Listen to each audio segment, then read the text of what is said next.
पाकिस्तान का क्या अधिकार है हिंदुस्तान की होने वाली घटनाओं का? चाहे भाजपा हमारे राष्ट्रीय पर्वों को, हमारे धार्मिक अवसर को अपने पक्ष में विपक्ष में कितना भी दुरुपयोग करे, पाकिस्तान को तो कोई अधिकार नहीं हस्तक्षेप करने का। अगर कोई बात आएगी तो हम विपक्ष के लोग अपनी बात कहेंगे। मुझे तो लगता है कि भाजपा वालों की कुछ सेटिंग है वहां पाकिस्तान से, जो कार्यक्रम करते हैं। अगर यहाँ अपोजिशन यहाँ से प्रतिक्रिया नहीं आती तो वहां से बुला लेते हैं। ये ध्रुवीकरण इस हिंदुस्तान का आम नागरिक नहीं चाहता। वो विकास चाहता है, डेवलपमेंट चाहता है, तरक्की चाहता है, रोजी रोजगार के विषय को सॉर्ट आउट करना चाहता है, उन पे ध्यान चाहता है।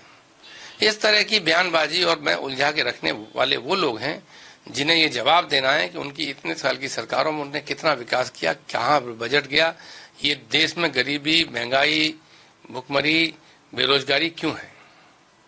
राहुल गांधी का आरोप है बीजेपी अपनी ये बात कि जब हम लोग जेन्युइनली शिकायत कर रहे हैं, असुविधाएं हो रही हैं, बीएलओज की मृत्यु हो रही है, कई लोगों ने सुसाइड कर लिया, तमाम लोग तो ऐसी क्या जल्दी और ऐसी क्या जल्दबाजी है? उचित समय नहीं देना चाहते, स्पष्टीकरण नहीं देना चाहते जनता को और विपक्ष के दलों को जब वो कोई सवाल करते हैं।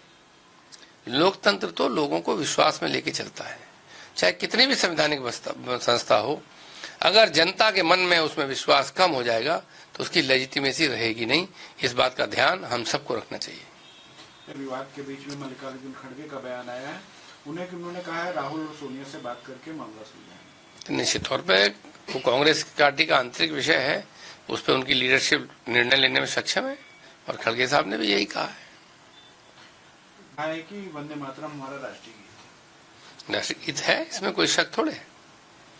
राष्ट्रीय गीत है, उसका पूरा सम्मान होना चाहिए और राष्ट्रीय गीत के नाम पर किसी को धमकाने की जो चाल बीजेपी चलती है वो भी नहीं करनी चाहिए और राष्ट्रीय गीत का पूरा सम्मान भी होना चाहिए।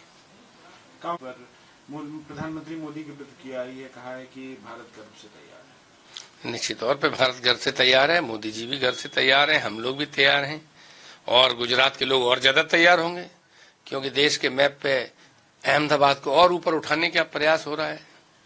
जहां बड़ा बड़ा खेल इंफ्रास्ट्रक्चर है उन लोगों को पीछे करके हो रहा है और इतना बड़ा आयोजन होगा तो निश्चित तौर पे गुजरात अहमदाबाद में खेल का स्पोर्ट्स इंफ्रास्ट्रक्चर डेवलप करना पड़ेगा तो उससे गुजरात की और तरक्की होगी। ने पहचान की चिंता जताई। ये निश्चित बात है कि अगर इस तरह संस्थानों का नाम बदल जाता है तो जो उनकी लंबी पहचान बनी है, उनके एलुमनाई हैं, उनके बहुत सारे नाम हैं पूरे विश्व में, तो लोगों को एडजस्ट करना पड़ता है नए नाम के साथ। और वो ऐसा क्यों करना पड़े, इससे कोई फर्क नहीं पड़ता कि नाम मुंबई रहेगा या नाम बॉम्बे रहेगा। लेकिन अब भारतीय जनता पार्टी का एक एजेंडा है तो उसका कोप भाजन आप और हमको बनना पड़ेगा। उसकी कीमत सबको, देश को, वहाँ के एलुमनाई को, सबको चुकानी पड़ेगी। महाराष्ट्र के मुख्यमंत्री देवेंद्र फडणवीस और डिप्टी सीएम का टकराव खुलकर सामने आ गया है। फडणवीस ने यहाँ तक कहा है कि हम लंका जलाएंगे। थप्पड़ मार के मुख्यमंत्री पद छीन लेते हैं बीजेपी के लोग अपने गठबंधन के सहयोगियों से। जब लड़ाई करानी थी तो शिंदे साहब को बहुत चढ़ा दिया। तो ये संघर्ष तो स्वाभाविक है।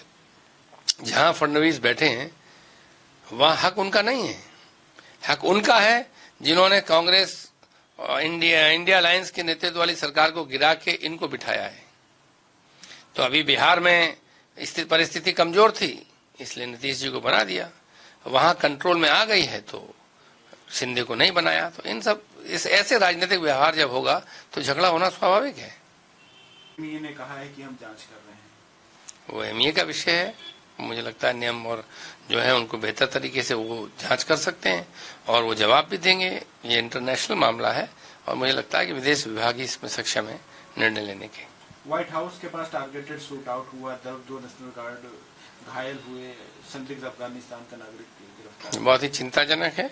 विश्व के स्तर पर आतंकवादी गतिविधियां और इस तरह की हिंसा के खिलाफ हमारी पार्टी भी है, हमें, हमारा देश है। इसलिए ऐसी घटना कहीं भी होती है तो वो चिंताजनक है और उसका निराकरण होना चाहिए और गंभीर कार्रवाई होनी चाहिए। यूपी में विदेशी कहा जा रहा है कि उनके लिए डिटेंशन सेंटर भी बनाए जाएंगे। क्या उत्तर प्रदेश सरकार ने विदेशी घुसपैठियों को चिन्हित कर लिया है? बिहार में भी पूरा घुसपैठिया प्रचार हुआ, कुछ चिन्हित नहीं हो पाया, किसी को बताया नहीं कितने मिले कि नहीं मिले।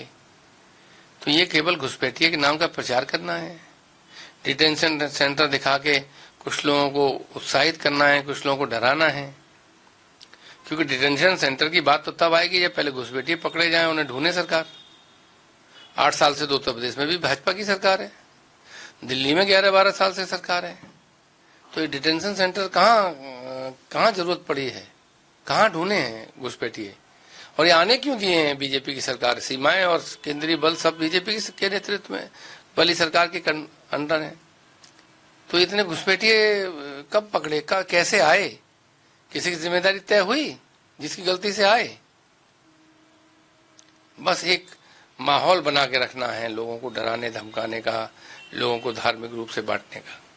यूपी में मुकदमे वापस लेने की बात कही जा रही है। मुकदमे वापस लेने से अकेले काम नहीं चलेगा, मुकदमा तो वापस लेना ही चाहिए। इस अग्निवीर योजना को भी वापस लेना चाहिए, जो लोगों के भविष्य के साथ मजाक है। यूपी में SIR को लेकर आज कांग्रेस पार्टी भी प्रदर्शन कर रही है, क्या कहेंगे? हम कांग्रेस पार्टी के बारे में क्या कहेंगे?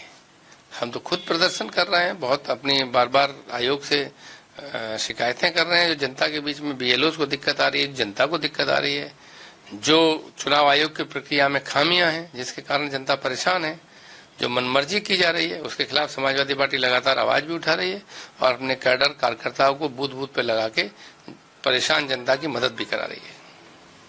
अगर आप ये वीडियो YouTube पर देख रहे हैं तो हमारे चैनल को सब्सक्राइब कर बेल आइकन दबाएं, और Facebook पर देख रहे हैं तो हमारे पेज को लाइक करें।